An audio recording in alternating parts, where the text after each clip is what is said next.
to invite up Congressman Pascrell and Boris Zaydel and Josh Copeland. If you can come up. If you're in Congressman Pascrell's district, we put up the signs 9 and 9. You need to begin to come down, because after the Congressman makes his wonderful speech, we're going to have an opportunity to have a photograph with all the members of the delegation. But I wanted to introduce Boris first, because Boris has been a part of this process last year and this year, and this year he has the opportunity to speak. He works with NJCDC, New Jersey Community Development Corporation, and he's going to talk about the policies, and then he'll introduce Josh and then Congressman Pascrell. But again, if you're in his district, this is a good time to come kind of around the sides and behind us so you can be in the photograph. Thank you.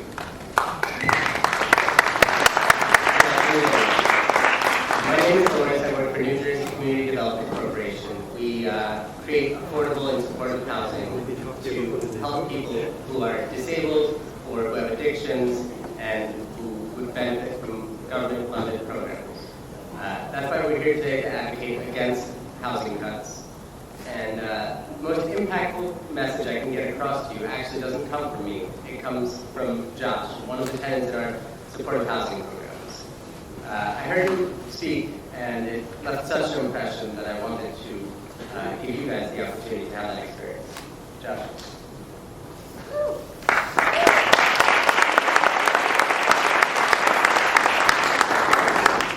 My name is Josh. When I was 22 years old, I got diagnosed with multiple sclerosis, and a lot of the jobs that I used to do that would allow me to put a roof over my head, right? Because I didn't have a college education, I couldn't do it anymore. And I got prescribed some pain medication, started abusing it, and became addicted to heroin. At some point, all hope was lost. I had no way I wasn't employable, no formal education, and I really didn't know what to do. When I decided in July of 2013 to come into recovery, I qualified for housing under NJCDC, and I got housing, and it gave me an opportunity to go back to school, to focus on my recovery. I've been able to go back to the community college in my area. I currently have a 3.9 GPA.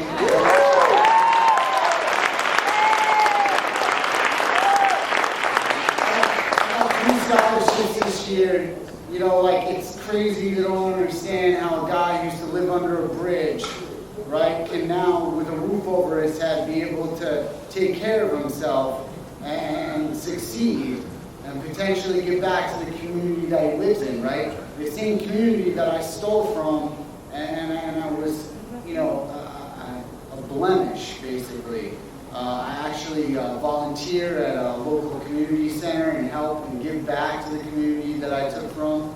And it's all because I don't have to worry about providing a roof over my head. It's given me an opportunity that I squandered when I was in my 20s, when I lived at home with my parents. Right? Now I have an opportunity to better my life and better my community. And it's only through NJCDC and Housing First. And these proposed cuts could jeopardize that. They could jeopardize what I have, what future people will have. And like, my story is something that can be replicated. I'm not, you know, one in a million. People need an opportunity, right, to strive and something to have.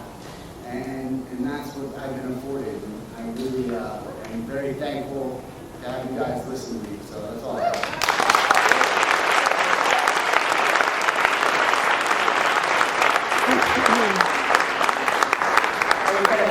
Like Congressman Pascrell come up, but I want to repeat again, if you're in the 9th Congressional District, come down. We don't want to have a photograph of the Congressman by himself. So if you're in the 9th District, this is the time to come along the sides and behind us. Congressman Pascrell. Thank you. Good afternoon, everyone. Josh, we're proud of you. We're proud of you. And the story that you told, I hope everybody was listening. Because there are many anecdotal stories that can be told. And housing is one part of it, a very important priority. So I want to thank you all for being here today. I want to thank Monarch Housing Associates. In New Jersey, We know how important it is to be active at the local level. You are all active in your own individual areas. And boy, if there ever was a time to be active, it is now. It is now. But when you're active and you're resistant, if you're simply against something, that's not good enough. You gotta be for something. That's right. You gotta be for something. And by the way, you mentioned before, as was mentioned before about the Affordable Care Act. As a member of the Ways and Means Committee, the only person from New Jersey on that committee, I helped write the Affordable Care Act, and damn it, I'm proud of it.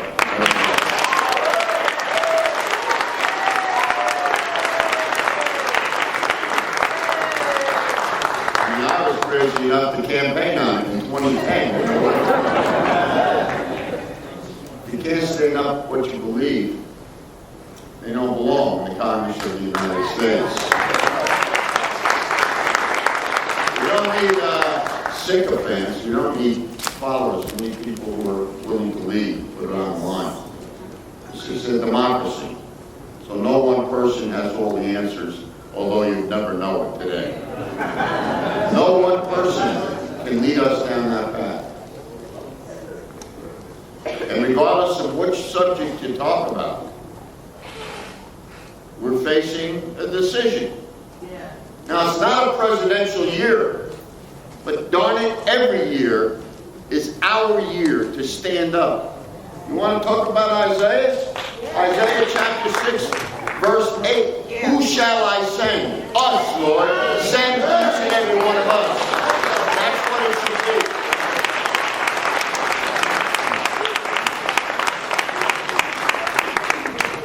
be. In the state where housing is so expensive in New Jersey,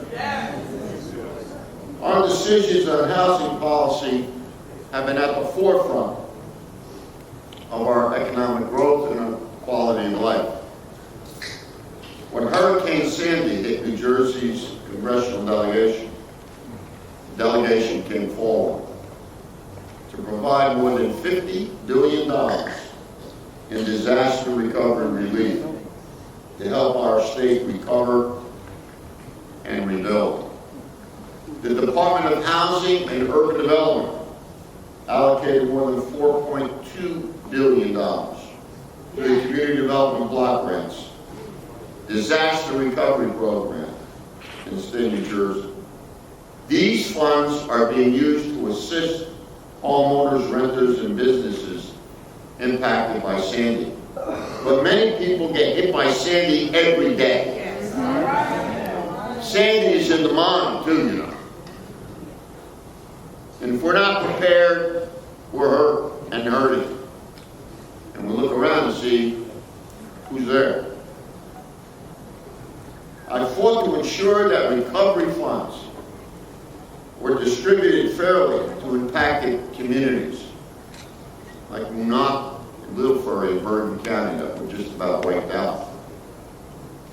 Not just the shore. I've also been fighting for tax relief in New Jersey, similar to what was provided to the Gulf Coast area after Katrina. We are not second-class citizens in the state of New Jersey. We're not second-class citizens.